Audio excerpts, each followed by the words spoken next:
So I have a pair of aces, and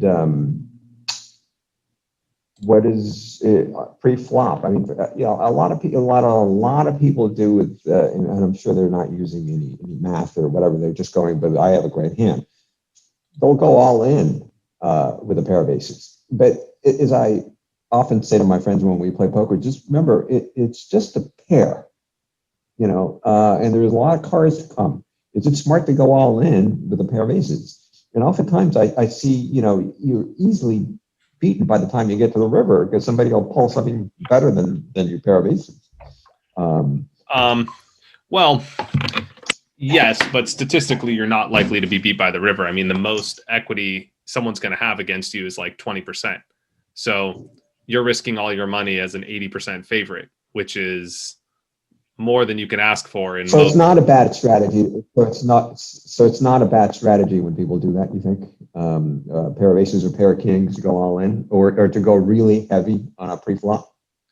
Yeah, you want to. At that point, you don't really have any pot odds.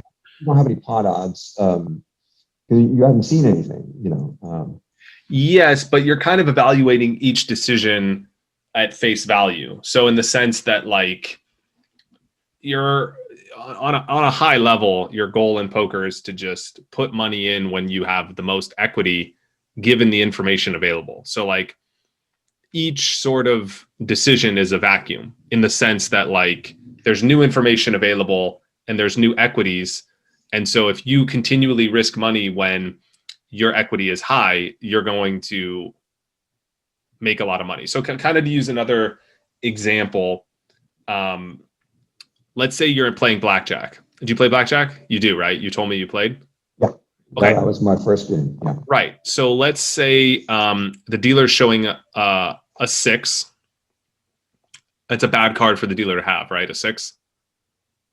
Right. Yeah. It's good for you. Okay. Okay. So the dealer's showing a 6, and you have, I don't know, like 2 7s.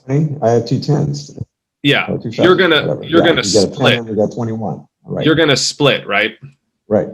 It's just like a clearly plus EV decision to split. Okay.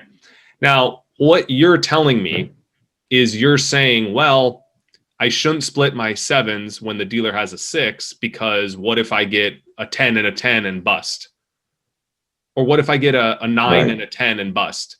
And then your response would be what? It would be, well, the EV of splitting is very high because mathematically you're likely to get a 10 and the dealer's likely to bust. So the odds are in your favor. It's the correct mathematical decision, right? You don't have all the information. You're still waiting for the cards to be dealt. You're still waiting for the flop, which is getting hit, right? In poker, it's the same, right? If you have 2 aces, it's tantamount to the best possible blackjack setup in the world. So the count is plus 15 and the dealer has a 6 and you have 2 9s and you're splitting or whatever. I don't know blackjack that well, but like it's the best setup that exists, right? So betting all your money on the best setup is smart because you have the most EV.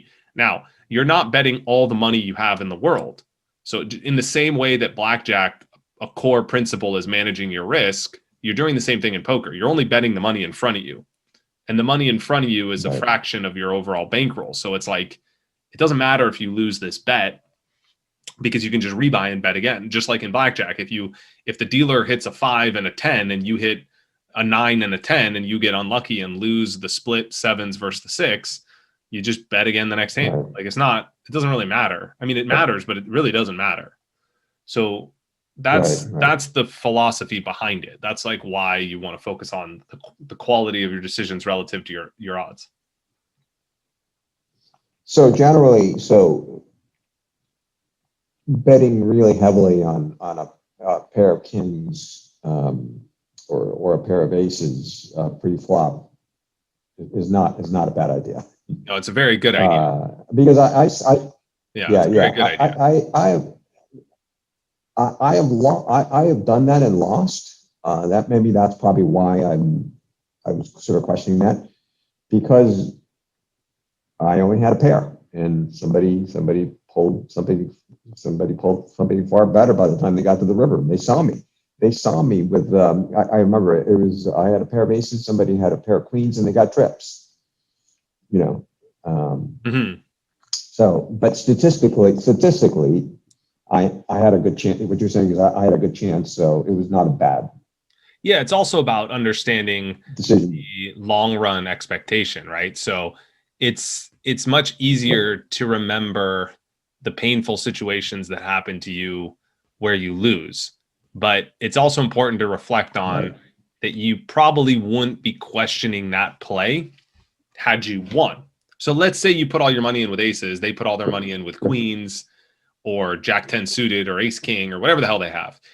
If you win that hand, are you going to question whether you made the right play going on with aces? Of course not. You're going to be like, of course I went all in. I had aces. Just like when you have, you know, 2 7s and the dealer has a 6. I could be butchering this analogy with blackjack, so I might be sounding stupid.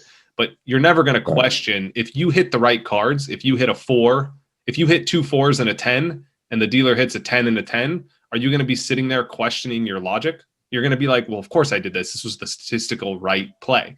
So it's important not to be what's called results oriented, meaning evaluating your decision based on the results rather than the merit of the play. So if you're like the house, okay? The house doesn't care if you win or lose a spin of roulette because they know that singular 0 or the double 0, if they have both, is what is keeping the odds in their favor. So they know that if you spin enough times on that roulette circle, it's eventually going to land on 0, and that is going to compensate for any wins or losses you have because they have a statistical edge, and that's going to manifest over a large enough sample size. So the same is true in poker. Like what happens in the short term is kind of just noise. Like if you win or lose a hand with aces, I mean, obviously if you play the hand incorrectly, that's important. But in terms of the outcome, in terms of the luck, in terms of the way the cards are dealt, it's sort of like looking at it from the house's point of view as a casino. Like you don't really care what happens. As long as you're managing your bets correctly and you can afford any variance, it doesn't really matter whether, you know, the guy gets lucky and bets on 17 and hits 17 and he gets 36-1. Like, who cares? Pay him his money and eventually he'll lose it all and you're the house. You're always gonna win. House always wins. So it's the same in poker. Like if you just keep putting your money in with aces, you know, it's statistically impossible to lose.